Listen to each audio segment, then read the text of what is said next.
पधारिए। आह्वान करता हूं मर्यादा पुरुषोत्तम भगवान प्रभु श्री राघवेंद्र सरकार का व्यासपीठ से मेरा निवेदन है, यदि इंसानियत हमारे अंदर, हम मनुष्य बनकर धरती पर पैदा हुए हैं, तो आप सब लोग अपने जीवन में राम जी का चरित्र जरूर पढ़ना। राम जैसा पुत्र नहीं हुआ, राम जैसा भाई नहीं हुआ, राम जैसा शिष्य नहीं हुआ, राम जैसा आदर्श नहीं हुआ। प्रभु राम तो वह अपने आप में जिनके लिए कुछ कहा जाए वह कम है। हमारे हिंदी साहित्य में आदर्श दर्पण को कहते हैं। आप दर्पण देखते हैं, आप शीशा देखते हैं, आप शीशा नहीं, आप शीशे में अपने आप को देखते हैं। हम कैसे हैं, राम जी के सामने खड़े हो जाइए, आपको पता लग जाएगा कि सही में आप पिता बनने के लायक हैं नहीं, सही में आप पुत्र बनने के लायक हैं कि नहीं, सही में आप शिष्य बनने के लायक हैं कि नहीं, ये भगवान प्रभु श्री राम बता देंगे।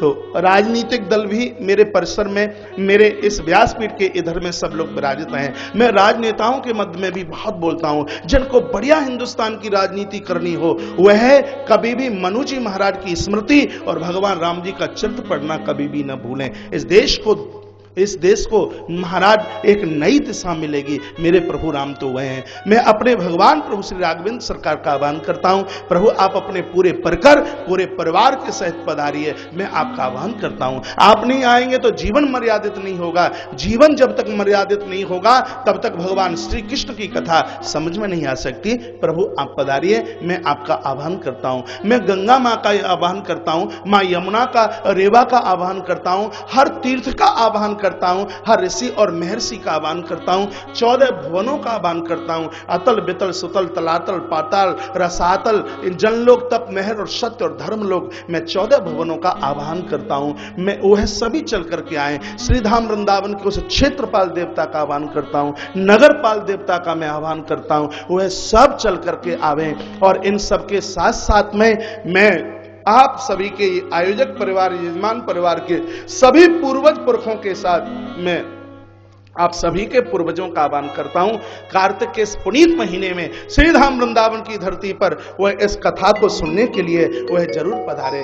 गोस्वामी तुलसीदास जी महाराज, सुखदेव भगवान का मैं आह्वान करता हूं। प्रभु आप मेरे गुरु हैं, व्यासपीठ तो आपकी है, आप पधारिए। मैं चारों वर्णों का आह्वान करता हूं, ब्राह्मण वर्ण का आह्वान करता हूं, सुंदर से विचार मिले। क्षत्रिय वर्ण का आह्वान करता हूं, धर्म की रक्षा के लिए ताकत मिले। वैश्य वर्ण का आह्वान करता हूं, इस धर्म को आगे बढ़ाने के लिए वो धन आवे जो अच्छे कार्य में लगे। और कनिष्ठ वर्ण का मैं आह्वान करता हूं, सेवा में हमारा भाव जागे। चारों वर्णों का आह्वान मैं अपनी पवित्र व्यासपीठ से करता हूं। और उसके तत्पश्चात सभी देवी देवताओं के आह्वान के तत्पश्चात मैं माता भगवती जगदम्बा, मां सरस्वती शारदा का आह्वान करता हूं। हे मां आप चल करके आइए, आप पधारिए। आपके लिए मैंने कोई चौकी, आपके लिए मैंने कोई पार्टी नहीं डाली, आपके लिए मैंने आसन अपने ग्रीवा भाव में, मैंने अपने कंठ भाव में बिछाया है। मां आप चल करके आइए और मेरे कंठ पर आकर के बैठिए और मुझे ताकत दीजिए। इस 7 दिवसीय इस कथा में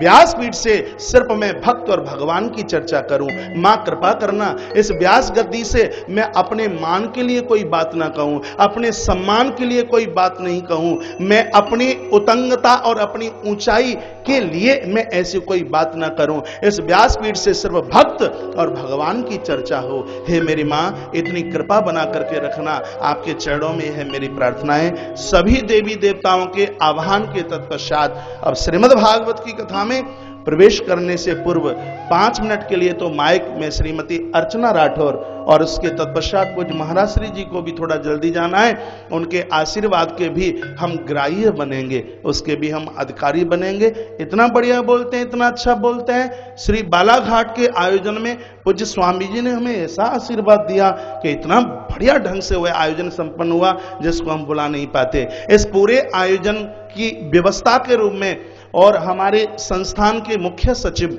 पूरी व्यवस्थाओं में जुड़े हुए हैं। 4 दिन हो गए प्रभात जी, सुनिए 4 दिन हो गए, मुझे नहीं लगता कि अभी शायद 4 दिन में रोटी खाई हो। श्री रामदेव शास्त्री जी हमारे संस्थान के मुख्य सचिव हैं। यहाँ जितने भी हमारे आगंतुक महानुभावों का आगमन हो रहा है, ये श्री शास्त्री जी की ही तो सभी यह मेहनत का ही यह परिणाम है। कुछ महाराज श्री जी आए और संत भी चल के आए हैं, और यहाँ इस कथा के मध्य में बड़े बड़े नेता, अभिनेता और बड़े बड़े मंत्रियों का आगमन हो रहा है। वो इसलिए मैं उनको यह कहूंगा कि इस देश को आवश्यकता है कि भारत के आजाद पर इतने कानून बनाए गए, तब से इतने कानून बनाए गए, लेकिन इस गौ हत्या को रोकने के लिए कानून अभी तक क्यों नहीं बनाया गया। पूज्य स्वामी जी।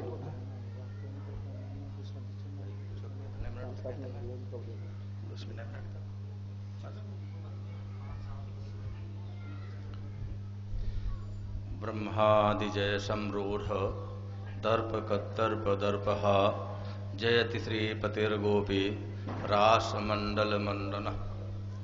वृंदावन बिहारी लाल की जय। जय श्री राधे। मंचस्थ संत वृंद, विद्वत वृंद, भक्त वृंद एवं भक्तिमती माताओं, आप सभी लोग निश्चित ही पुण्यवान हैं, धर्मात्मा हैं। शास्त्रों का निर्णय है, जब जीव के जन्म जन्मांतर, कल्प कल्पांतर, युग युगांतर के पुण्य पूंजीभूत होकर फलोन्मुख होते हैं, फल देने के लिए तत्पर होते हैं, तब उसको सत्संग की प्राप्ति हुआ करती है। इसके अतिरिक्त सत्संग की प्राप्ति हो ही नहीं सकती। तो अवश्य में ये परम पावन भूमि, जैसे हमारे आचार्य कौशिक जी ने कहा, 3.5 करोड़ ब्रह्मांड है। ब्रह्मांडों की संख्या 3.5 कोटि, 3.5 करोड़ है। और प्रत्येक ब्रह्मांड में ब्रह्मा अलग है, सूर्य अलग है, चंद्र अलग है, सब अलग अलग हैं। लेकिन भारतवर्ष प्रत्येक ब्रह्मांड में नहीं है, वो इसी ब्रह्मांड में है भारतवर्ष, जो इस ब्रह्मांड का हृदय। जैसे शरीर में हृदय के बिना न तो प्राण स्पंदन करता है, न ही कोई इंद्रिय कार्य करती है, ऐसे ही पूरे विश्व का, पूरे ब्रह्मांड का हृदय ये श्री धाम वृंदावन है। वृंदावन क्यों? हृदय से अर्जुन तिष्ठते। भगवान श्याम सुंदर स्वयं में कहते हैं कि मेरा निवास कहां? हृदय में, हृदय में, अर्थात इस वृंदावन में। हमारे आपके हृदय में भी वर्णन आता है उपनिषदों में, बाल के खड़े खड़े 100 भाग कर दिए जाएं, उसमें एक भाग लिया जाए, इतना बारीक एक छिद्र होता है, उस छिद्र में जीवात्मा का, परमात्मा का निवास होता है। तो इसमें वृंदावन धाम ये साक्षात भगवान श्री कृष्ण है। क्योंकि धाम और धामी में किसी प्रकार का अंतर नहीं होता, जैसे रूप और रूपी में अंतर नहीं। प्रकाश किसका? धाम माने होता है प्रकाश। किसका प्रकाश? भगवान श्री कृष्ण का प्रकाश। किसका रूप? भगवान श्री कृष्ण का रूप। रूप और रूपी में अंतर नहीं होता, धाम और धामी में अंतर नहीं होता। ये साक्षात भगवान गोलोकाधिपति भगवान श्री कृष्ण परब्रह्म परमात्मा अपनी संपूर्ण शक्तियों के साथ, आह्लादनी शक्तियों के साथ जहां निवास करते हैं, जहां क्रीड़ा करते हैं, जहां भक्तों को आह्लादित करने के लिए मानवीय क्रीड़ाएं करते हैं, वो धाम वृंदावन, इसकी आपको प्राप्ति हुई, इसलिए आप सभी धन्य हैं। इसमें हमारे निमित्त श्री आचार्य कौशिक जी हैं, जिनके आवाहन पर, जिनके सुनने के लिए आप यहां आए। ये सभी धन्यवाद के पात्र हैं। सज्जनों, संसार में प्रत्येक व्यक्ति की एक ही भावना है वर्तमान युग में क्योंकि ये प्रदूषण भरा समय काल, आतंकवाद व्याप्त है, महंगाई व्याप्त है, संसार की और समस्याएं व्याप्त हैं, कलह व्याप्त है, मृत्यु तांडव कर रही है। ऐसे में प्रत्येक व्यक्ति चाहता है मुझे एकांतिक और ऐहिक शांति की प्राप्ति हो। ऐसा कोई व्यक्ति नहीं कीड़ी से लेकर ब्रह्मा पर्यंत जो शांति न चाहता हो। उसका उद्देश्य एक ही है कि हमको शांति हो, लेकिन वो अशांति में शांति को खोज रहा है, चाहता शांति, कार्य कर रहा है अशांति के। वो शांति की प्राप्ति का केवल एक ही साधन, और कोई साधन नहीं। वैसे तो कहा गया देवी पितृ मनुष्याणाम वेदा चक्षु सनातन। देवताओं का, पितरों का, मनुष्यों का वेद भगवान साक्षात नेत्र हैं, चक्षु हैं मार्ग दिखाने के लिए, शांति के लिए। और उस शांति का मूल कारण यदि कहीं खोजा जाए तो ऋषि मनीषियों ने, महापुरुषों ने एक ही खोजा, उसका नाम होता है सत्संग। यथा अवरुद्धे सत्संग।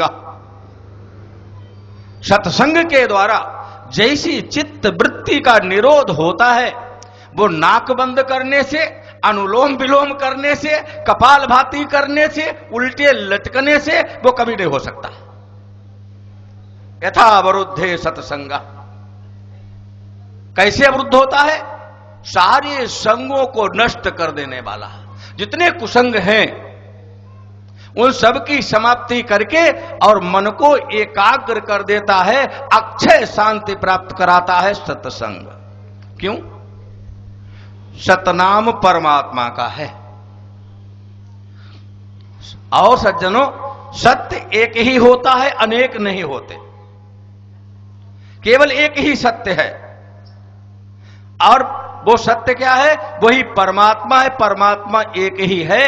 वो दीख नाना रूपों में रहा। जैसी जैसी जिसकी वृत्ति, जैसी जैसे, जैसे विद्युत एक है, लेकिन एक छोटा बल्ब, एक 5 वाट का बल्ब, एक हाइलोजन, सब में प्रकाश का भेद है।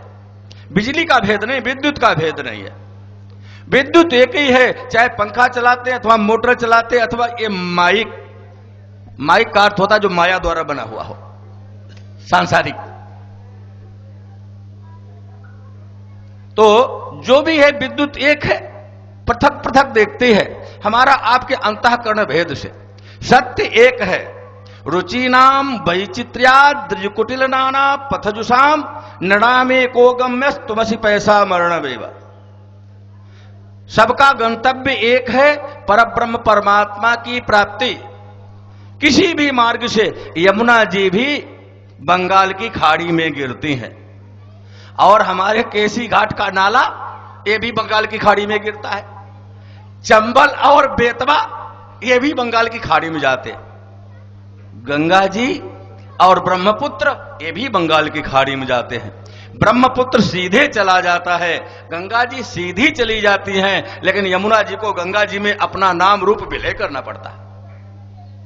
चंबल को यमुना जी में नाम रूप विलय करना पड़ता, और यहां के नालों को यमुना जी में नाम रूप विलय करना पड़ता है। ऐसे ही उपासना कोई भी हो, कैसी भी हो, गंतव्य वो परब्रह्म परमात्मा सत्यनारायण है। वही गंतव्य, उसी की प्राप्ति के लिए। चूंकि हमारी रुचि में भेद है, हम कहते हैं हमको श्री कृष्ण बहुत अच्छे लगते हैं, कोई कहता है हमको द्वारिकाधीश अच्छे लगते हैं, कोई कहता है हमको मथुराधीश अच्छे लगते हैं, कोई कहता है हमको तो गोपाल कृष्ण अच्छे लगते हैं। हमारा कृष्ण तो वृंदावन छोड़ के जाता ही नहीं। वो 11 वर्ष से ऊपर के कृष्ण को मानने को तैयार ही नहीं। 11 वर्ष और 2 महीने में भगवान श्याम सुंदर यहां से मथुरा के लिए गए थे। वो उन्हीं कृष्ण को मानता, मथुरा वाले को भी मानने को तैयार नहीं। कारण कोई कहता नहीं राम भद्र हमारे वही सब कुछ है, कोई कहता ये कुछ नहीं हनुमंत लाल हैं, कोई कहता भैरव जी हैं, कोई कहता है जी कुछ नहीं, शंकर जी हैं। बोले शंकर जी क्या, भगवती जगत जननी जगदम्बा ने उनकी छाती पर पैर रख दिया, सबसे बड़ी तो वो जगत जननी जगदम्बा है। वैसे भी शक्ति तो उन्हीं में सन्निहित है। तो इस प्रकार से कार्य भेद होने से वही परमात्मा, सतरूप परमात्मा, जैसे कोई एक देवी है, कोई उससे मौसी कहता, कोई चाची कहता, कोई बहन कहता, कोई बेटी कहता, इत्यादि इत्यादि रूपों में कहता है। लेकिन वो देवी बदलती नहीं, वो एक ही रहती। जो जिस भावना से, मातृ भावना से, पत्नी भावना से, बहन भावना से, मां भावना से जैसे उसकी उपासना करता वैसे वो उसको फल देती है। ऐसे परमात्मा की जो जिस प्रकार उपासना करता उसको वैसे ही फल मिलता है। उसी के कार्य भेद होने से उसके नाना रूप हो जाते हैं। हमारी रुचि भेद होने से किधर से वे आराधना करें, भगवान की प्राप्ति होगी। तो आप लोग इस वृंदावन धाम में पधारे, बड़े धन्यवाद के पात्र हैं, पुण्य आत्मा है, वंदनीय है, जो इस व्यस्ततम समय में, इस प्रदूषण भरे समय में, सज्जनों प्रदूषण सभी जगह है, वो धर्म में भी घुस रहा है, वो हमारे जैसे साधुओं में भी घुस गया। प्रदूषण सब जगह, नकली बाबा जी बहुत बन गए। जो दाढ़ी मूछ रखाए हो, चाहे मौलवी क्यों हो, वो भी बाबा जी कहा जाता। ये नेता लोग एक मौलवी को भी बाबा जी कह देंगे, अगर पड़ा मिल जाए, कोई पागल मिल जाए, वो मर जाए कि बाबा जी मर गया। अगर कोई दुर्घटना घट जाए, दाढ़ी उसके हो तो बाबा जी, और घुटी खोपड़ी हो तो बाबा जी। इनको कोई भी दुर्घटना करने वाला बाबा से अतिरिक्त दिखता ही नहीं। ये भारत की राजनीति हो गई आजकल। तो सज्जनों, सब जगह प्रदूषण हो गया। उस प्रदूषण भरे युग में आप यहां आए और आकर देखो परंपरागत हमारे कौशिक जी, पहली बात जैसे शास्त्रों में वर्णन आया कि वक्ता सदैव ब्राह्मण जाति का होना चाहिए, शास्त्रों का वर्णन आज सब हो गए भाई, उसके लिए विरोध नहीं करते, लेकिन शास्त्र में कहा ब्राह्मण हो, विरक्त हो, निष्प्रिय हो, यह वर्णन है। दूसरी बात, गुरु परंपरा युक्त हो, जिसको सांप्रदायिक ज्ञान नहीं, जो व्यक्ति सांप्रदायिक नहीं वो मनुष्य भी नहीं हो सकता। सज्जनों, नेताओं वाली सांप्रदायिकता नहीं, नेता ये मूर्ख होते हैं, इन्हें मालूम नहीं सांप्रदायिक कहते किसे। जो सांप्रदायिक नहीं वो मनुष्य ही नहीं। संप्रदाय का अर्थ होता है देवी गुरु परंपरा, अविच्छिन्न परंपरा, इसका नाम सांप्रदायिक। भगवान शंकराचार्य कहते हैं जो सांप्रदायिक नहीं वो मनुष्य ही नहीं। इसलिए बड़े गर्व से कहो हम सांप्रदायिक हैं, गुरु परंपरा युक्त हैं। हम सांप्रदायिकता फैलाना चाहते हैं, जम के सांप्रदायिकता फैले, सभी लोग गुरु परंपरा से युक्त हों, परंपरागत ज्ञान हो। कौशिक जी एक परंपरा, उन्होंने अपनी परंपरा गिराई और आगे तक गिना देते तो वो नारायण तक पहुंच जाते। उन्होंने कहा श्रद्धेय स्वामी अवधेशानंद गिरी जी, उनके गुरुजी निवर्तमान शंकराचार्य, श्रद्धेय स्वामी सत्रमित्रानंद जी, अब उनके गुरु पर भी आगे पहुंच जाओ। धीरे धीरे धीरे धीरे नारायण पर रुको जाकर, नारायणम पद्मभवम वशिष्ठम, नारायण से प्रारंभ होगी, वहां पहुंच जाओ। उल्टे चलते जाओ, चलते जाओ, चलते जाओ। आप सभी लोग जितने बैठे हुए हो, सभी लोग जो सांप्रदायिक हैं, वो जो सांप्रदायिक नहीं है उनकी बात हम नहीं कहते। जो सांप्रदायिक हैं वो लोग अगर पीछे लौटने लगे तो सबका संबंध डायरेक्ट परमात्मा से, नारायण से। यदि गंगा सागर से उल्टे चल जाओगे तो एक दिन गंगोत्री में पहुंच ही जाओगे, और कहीं नीचे बहने लगे तब एक दिन तुम्हारा नाम मिट जाएगा, रूप मिट जाएगा, अस्तित्व समाप्त हो जाएगा, जैसे गंगा जी का हो गया। गंगा सागर में आप लोग गए होंगे, गंगा जी मीठी नहीं है, गंगा जी शीतल नहीं है, गंगा जी का जल स्वच्छ नहीं, वो तो खारा हो गया, समुद्र जैसा हो गया। तो इस प्रकार एक परंपरागत आपको श्रवण कराने वाले हमारे आचार्य कौशिक जी, वो यहां पर आपको श्रवण कराएंगे, श्रवण कराते रहते हैं।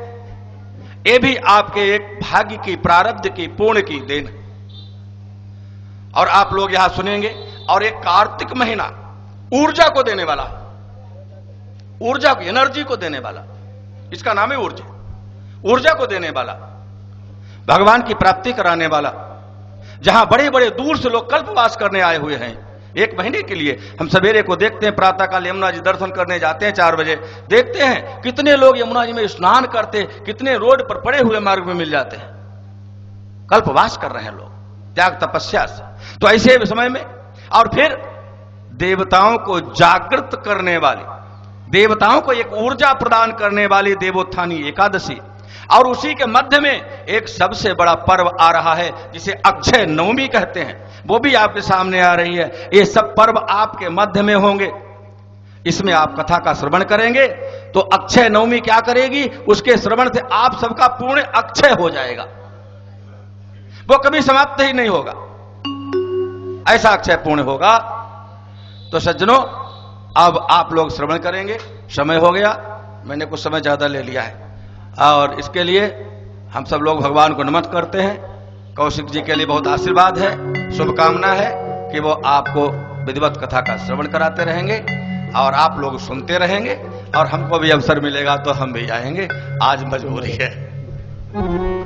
वृंदावन बिहारी लाल की जय। अभी पूज्य महाराज श्री को आप सुन रहे थे, महाराज श्री ने सभी को आशीर्वचन दिया, और उससे पहले महिला आयोग की सदस्य श्रीमती बहन अर्चना राठौर जी का संबोधन हमने और आपने सुना है। और सरकार में आज उनका जो कद है वो बहुत ऊंचा है। नाम के लिए वो महिला आयोग की सदस्य हैं, लेकिन मैं उनका परिचय दूं तो आज वो एक कैबिनेट मंत्री माननीय श्री शिवपाल सिंह जी यादव और मुख्यमंत्री श्री अखिलेश जी यादव जी के बहुत ही करीब और नजदीक हैं। कृपया जोरदार तालियों से उनका स्वागत करें, और मैं उनसे निवेदन करूंगा कृपया पूज्य महाराज श्री से आके आशीर्वाद और स्मृति चिन्ह आके ग्रहण करें।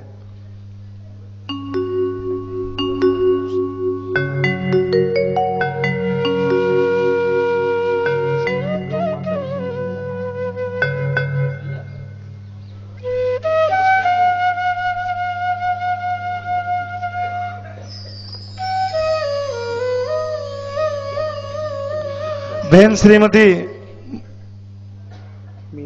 मीना सिंह जी, वो भी कृपया पूज्य महाराज श्री से, मीना शर्मा जी कृपया व्यासपीठ की तरफ आए और पूज्य महाराज श्री से आके आशीर्वाद के रूप में स्मृति चिन्ह ग्रहण करेंगे।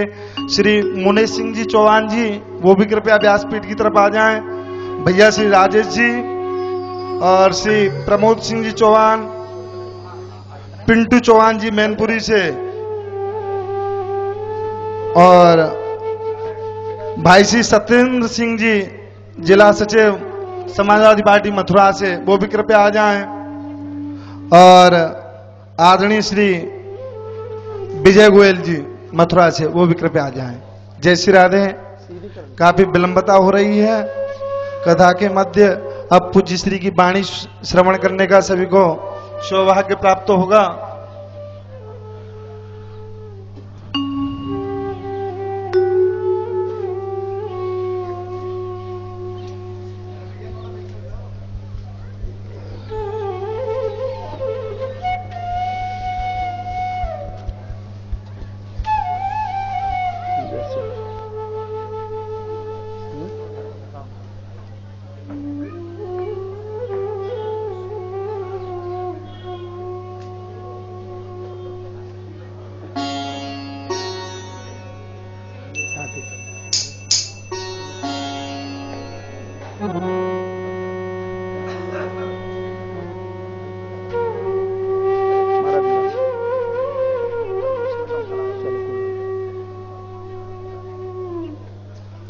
सभी उनके हस्ताक्षर के बिना उपस्थिति राधा माधव के चरणों में लग नहीं सकती। आइए गजानंद सरकार पधारो।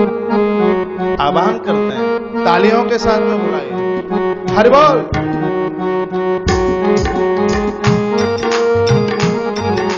गजानंद सरकार पधारो, अब तो मेरी बारी है। गजानंद सरकार पधारो, अब तो मेरी बारी है। देखिए, सुनिए सुनिए, तालियां सभी बजाना। दुनिया के सैकड़ों देशों में तुम्हारी तालियों को लोग अध्यात्म चैनल के माध्यम से देखेंगे, सुनेंगे। अकेले हिंदुस्तान में नहीं, विश्व के सैकड़ों देशों में आपको श्रीधाम वृंदावन की धरती पर बैठे हुए लोग देखेंगे। इसलिए दोनों हाथ बड़े भाव के साथ गजानन सरकार पधारो, अब तो मेरी बारी है। आओ आओ जल्दी आओ, आओ आओ जल्दी आओ, दामोदर से तो भाई है। गजानन सरकार पधारो, अब तो मेरी बारी है। गजानन सरकार पधारो।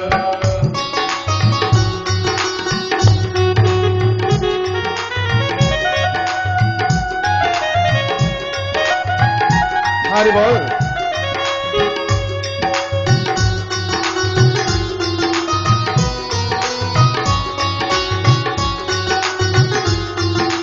जय जय।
बोलिए निकुंज बिहारी लाल की जय जय श्री राधे जय जय श्री राधे जय जय श्री राधे श्याम। एकाग्र भाव से बैठिए। मैं देखूं तो सही आसन लगा के आप कितने प्यारे लगोगे।